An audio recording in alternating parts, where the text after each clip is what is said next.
ಎಲ್ಲಿಗೂ ನಮಸ್ಕಾರ. ಕೊರಟಗೆರೆ ತಾಲೂಕು ಪತ್ರ ಬರಹಗಾರ ಸಂಘದ ಎಲ್ಲ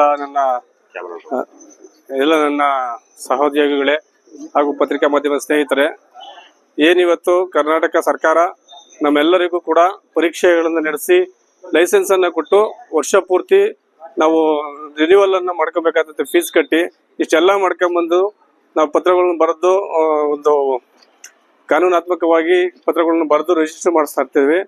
ಇದನ್ನೆಲ್ಲ ಈಗ ಕಾವೇರಿ 2.0 ಮತ್ತು 3.0 ಅಂತ ಮಾಡ್ಬಿಟ್ಟು ವಿಕಲಾಂಗದವರಿಗೆ ಯಾವುದೇ ರೀತಿ ಭದ್ರತೆಯನ್ನ ಸರ್ಕಾರ ಕೊಡ್ತಾ ಇಲ್ಲ. ಇದ್ರ ಜೊತೆಯಲ್ಲಿ 3.0 ಮಾಡಿ ಫೇಸ್ಲೆಸ್ ಆ ಥರ ಏನೋ ಮಾಡಿದ್ರೆ ಆಧಾರ್ ಕಾರ್ಡು ತರ ವಯಸ್ಸಾದರು ಆ ಥರ ಏನು ಬಂದು ಇಲ್ಲೋ ಅದು ಇದು ಮಾಡ್ಸಬೇಕಾದ್ರೆ OTP ಅಂತ ಕೇಳ್ಬಿಟ್ಟು ಅದು ಏನ್ ಬೇಕಾದ್ರೂ ಮಾಡ್ಕೋಬಹುದು, ಯಾಕಂದ್ರೆ ಫೇಸ್ಲೆಸ್ ಅದು ಗೊತ್ತಾಗದೇ ಇಲ್ಲ. ಆದ್ರಿಂದ ಸಾರ್ವಜನಿಕರಿಗೆ ಬಹಳ ತೊಂದರೆ ಆಗ್ತದೆ. ಇದನ್ನ ನಿಲ್ಸಕ್ಕೋಸ್ಕರ ಆಮೇಲೆ ನಮ್ಗೆ ಯಾರಿಗೂ ಇದುವರೆಗೂ ಏನು ಭದ್ರತೆನೇ ಸಿಕ್ಕಿಲ್ಲ, ಒಂದು ಗುರುತಿನ ಕಾರ್ಡ್ ಸಮೇತ ರಾಜ್ಯ ವ್ಯಾಪ್ತಿ ಕೊಟ್ಟಿಲ್ಲ. ಇದೆಲ್ಲವನ್ನು ಕೊಡಬೇಕು ಅಂತ ನಾವು ಸರ್ಕಾರಕ್ಕೆ ಒತ್ತಾಯ ಮಾಡ್ತಾ ಇದ್ದೇವೆ.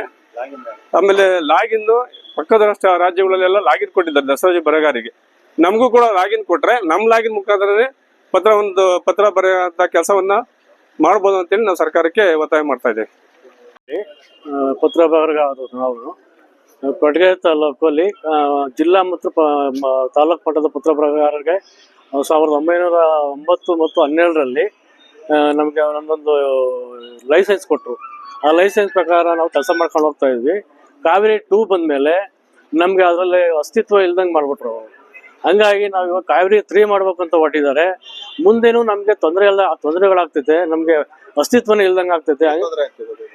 ನಮ್ಗೆ ಪತ್ರ ಬರಹಗಾರಿಗೆ ಅಲ್ಲೇನು ಚಾಯ್ಸ್ ಇರಲ್ಲ, ನಮ್ಗೆ ಭದ್ರತೆನೇ ಇರಲ್ಲ.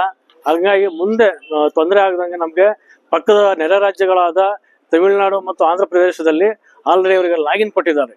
ನಮಗೂ ಅದೇ ತರ ಲಾಗಿನ್ ಕೊಡಬೇಕು. ನಮ್ಗೆ ಸರ್ಕಾರನೇ ಕೊಟ್ಟಿರೋ ಲೈಸೆನ್ಸ್ ಆಗಿರೋದ್ರಿಂದ ಅವ್ರನ್ನೇ ನಾವು ಇವತ್ತು ಒತ್ತಾಯದ ಮೇರೆಗೆ ಕೇಳ್ಕೊಂತ ಇದ್ದೀವಿ. ನಾವೊಂದು 31 ಜನ ಇದೀವಿ ಸರ್. 31 ಜನ ಇದೀವಿ ಕೊರಟಗೆರೆ ತಾಲೂಕಲ್ಲಿ. ಜಿಲ್ಲಾ ಮತ್ತು ತಾಲೂಕು ಪತ್ರಗಾರರು ಒಂದು 31 ಜನ ಇದೀವಿ. ಹಾಗಾಗಿ ಮುಂದೆ ತೊಂದರೆ ಆಗದಂಗೆ ನಮ್ಗೆ ಅನುಕೂಲ ಮಾಡಬೇಕು ಅಂತ ಸರ್ಕಾರಕ್ಕೆ ಒತ್ತಾಯ ಮಾಡ್ತಾ ಇದ್ದೀವಿ. ತಾಲೂಕು ಪತ್ರ ಬರಹಗಾರರ ಸಂಘ ಕೊರಟಗೆರೆ ಶಾಖೆಯಿಂದ ಕಾವೇರಿ ತಂತ್ರಾಂಶದಲ್ಲಿ ನೂತನವಾಗಿ ಆವಿಷ್ಕಾರಗಳನ್ನು ಮಾಡ್ತಾ ಇದ್ದಾರೆ.